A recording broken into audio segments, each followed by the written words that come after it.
This is Kristen Mattson, and Kristen's a terrific naturalist. In fact, we work together at the Low Country Institute on Spring Island. Kristen, thanks for letting us come visit your yard. Well, thanks for coming, Tony. I'm really excited to show you some of the cool stuff that we have going on in our backyard. So I can tell you guys have done a whole bunch to make this yard eco-friendly. So like what sorts of things have you been doing? Well, in general, we try not to use a lot of pesticides, herbicides, things like that. We've planted mostly native species. We have a lot of things to attract pollinators, attract birds, different kinds of feed. So we have a ton of bird feeders that attract all different kinds of birds to the yard. You can never have too many bird feeders. That's Apparently not. So let's talk about why these native plants are so important. Well, the native species that we have are adapted to our local conditions, so it doesn't require fertilizer or supplemental watering once they're established, so we really don't irrigate at all, which is really nice.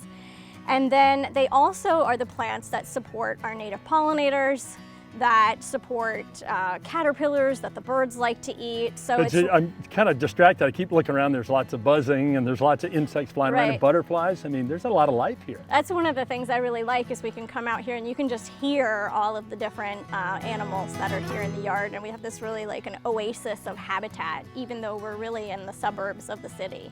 And from what you told me, this is really kind of a family affair, isn't it? And isn't everybody involved in this project, your whole family? Absolutely. My husband has done actually a lot of the work on this, but with the inspiration that I've had such a passion for native plants for a really long time. And so it's really turned into this awesome place that, especially now that we've been stuck at home with quarantine, we're able to come out here and enjoy this all the time. Do you find the kids want to be outside running around in the yard a lot? They do. They make forts and they hide in the bushes and they try to climb the trees and they find animals and they have lots of fun out here. Well, do you want to go check out the yard? Sure. All right, let's go. Kristen, I see you have some nice cherry trees here.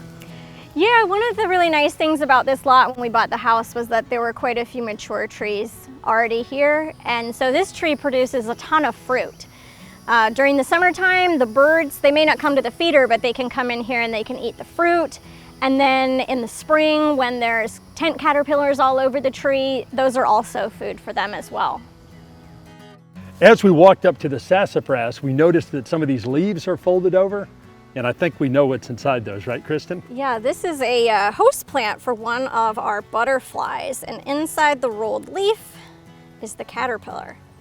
Spice bush swallowtail caterpillar. You can see the wonderful eye spots. And they also have these little osmoterium. So if you disturb the caterpillar, it sticks those little orange things out. And they smell pretty bad. So whatever is bothering it will hopefully go away. You know, it almost looks like a snake tongue the way it pokes out, too.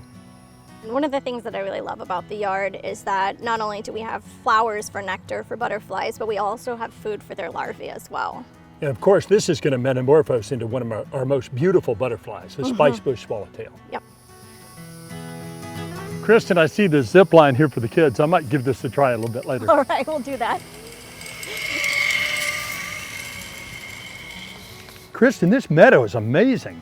Yeah, we actually planted most of this from seed in an area that the dirt was already disturbed, and the pollinators absolutely love it. Yeah, it's a lot of buzzing around, a lot of things flying around in these flowers. Yeah, native pollinators are one of our groups of animals that are having a lot of trouble, you know, due to pesticide use and land clearing, habitat change. And so we really want to try to have as much diversity in our yard as possible.